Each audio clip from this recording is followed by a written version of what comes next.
It was a brisk autumn day in New York City, the wind carrying the unmistakable sound of honking cars, chattering pedestrians, and the rumble of the subway trains beneath the streets.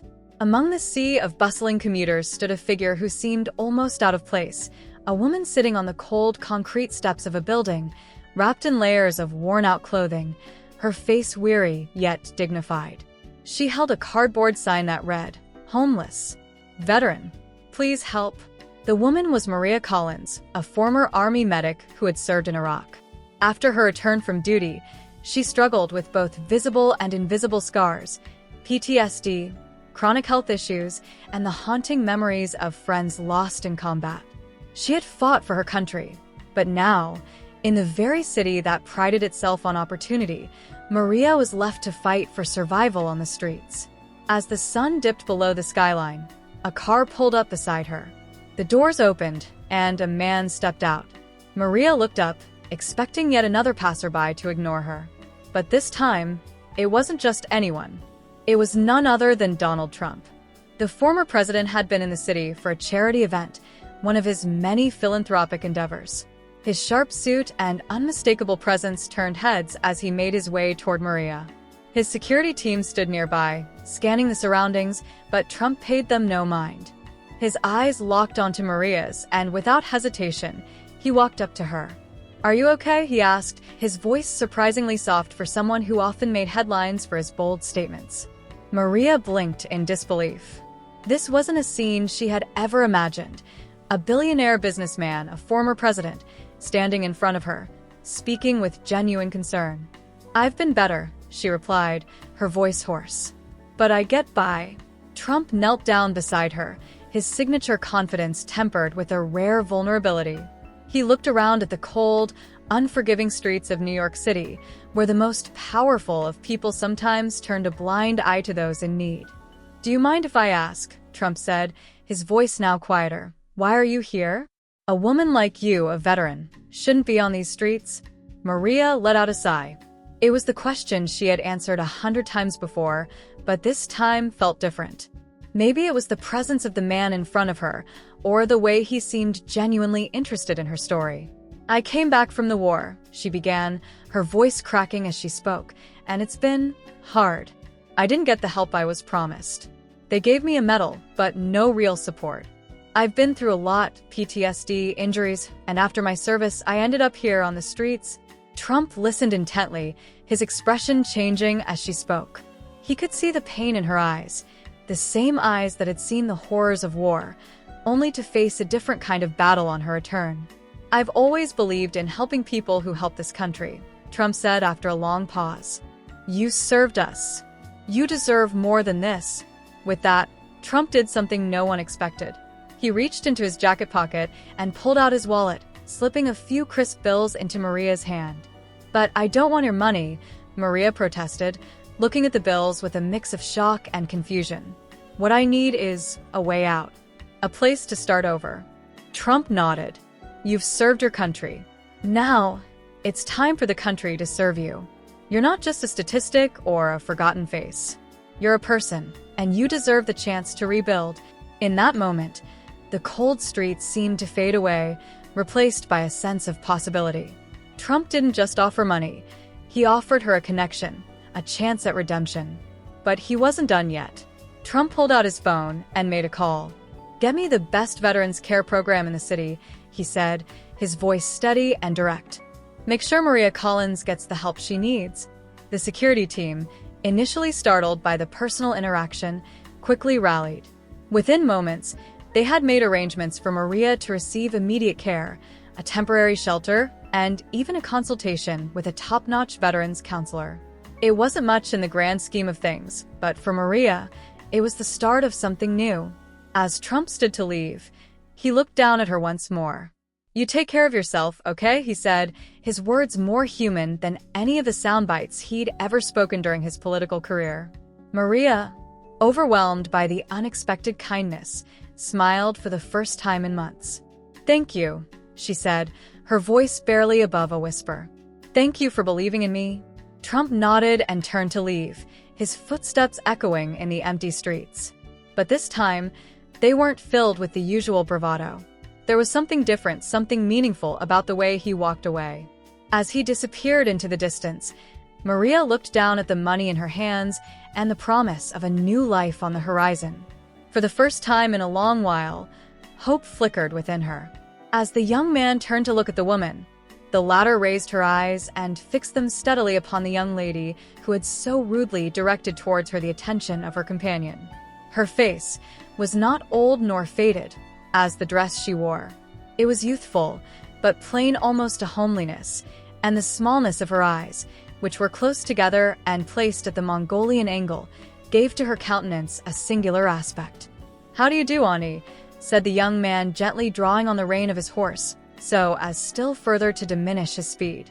The face of the young girl, for she was quite young, reddened, and she slackened her steps so as to fall behind the rude, unfeeling couple who sought to make themselves merry at her expense. "She is Gypsy," said the young lady, laughing. "Grandmother, how are catnip and horehound, snakeroot and tansy selling today? What's the state of the herb market?" joined the young man with increasing rudeness. "That bonnet's from the Ark ha, and was worn by the wife of Shem, Ham, or Japheth. Ha, now I've got it. This is the great-great-great-granddaughter of Noah. What a discovery. Where's Barnum? Here's a chance for another fortune." The poor girl made no answer to this cruel and cowardly assault, but turned her face away and stood still, in order to let the carriage pass on. "You look like a gentleman and a lady," said a man whom was riding by, and happened to overhear some of their last remarks, "and no doubt regard yourselves as such.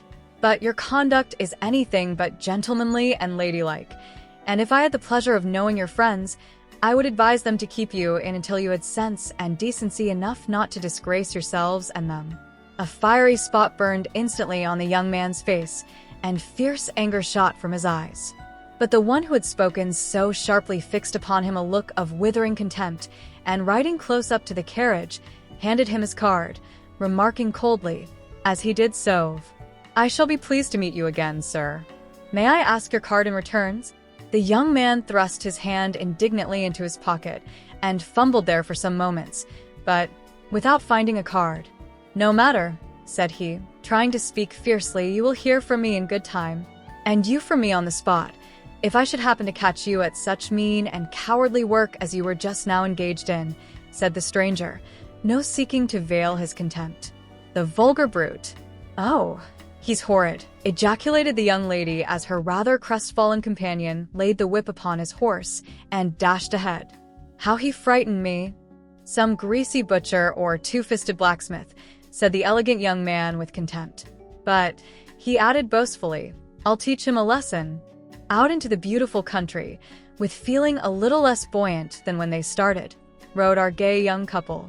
As the excitement of passion died away, both feel a little uncomfortable in mind, for certain unpleasant convictions intruded themselves, and certain precepts in the code of polite usage grew rather distinct in their memories. They had been thoughtless, to say the least of it. "But the girl looked so queer," said the young lady. "I couldn't help laughing to save my life. Where on earth did she come from?" Not very keen was their enjoyment of the afternoon's ride, although the day was particularly fine, and their way was amid some bits of charming scenery. After going out into the country some 5 or 6 miles, the horses' head was turned, and they took their way homeward. Wishing to avoid the monotony of a drive along the same road, the young man struck across the country in order to reach another avenue leading into the city, but missed his way and bewildered in a maze of winding country roads. While descending a steep hill, in a very secluded place, a wheel came off, and both were thrown from the carriage. The young man received only a slight bruise, but the girl was more seriously injured. Her head had struck against a stone with so strong a concussion as to render her insensible. Eagerly glancing around for aid, the young man saw, at no great distance from the road, a poor-looking log tenement, from the mud chimney of which curled a thin column of smoke, giving signs of inhabitants. To call aloud was his first impulse, and he raised his voice with the cry of help.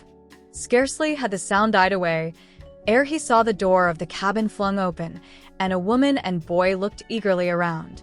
"Help!" He cried again, and the sound of his voice directed their eyes towards him.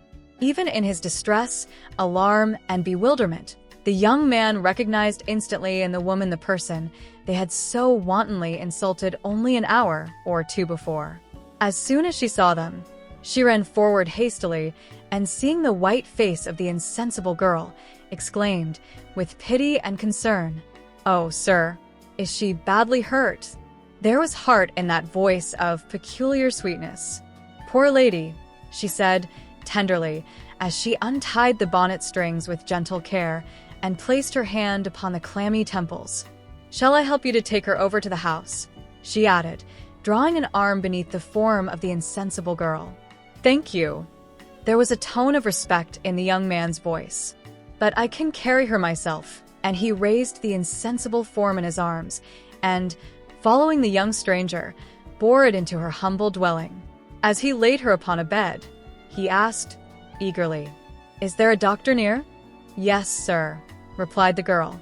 "If you will come to the door, I will show you the doctor's house, and I think he must be at home, for I saw him go by only a quarter of an hour since.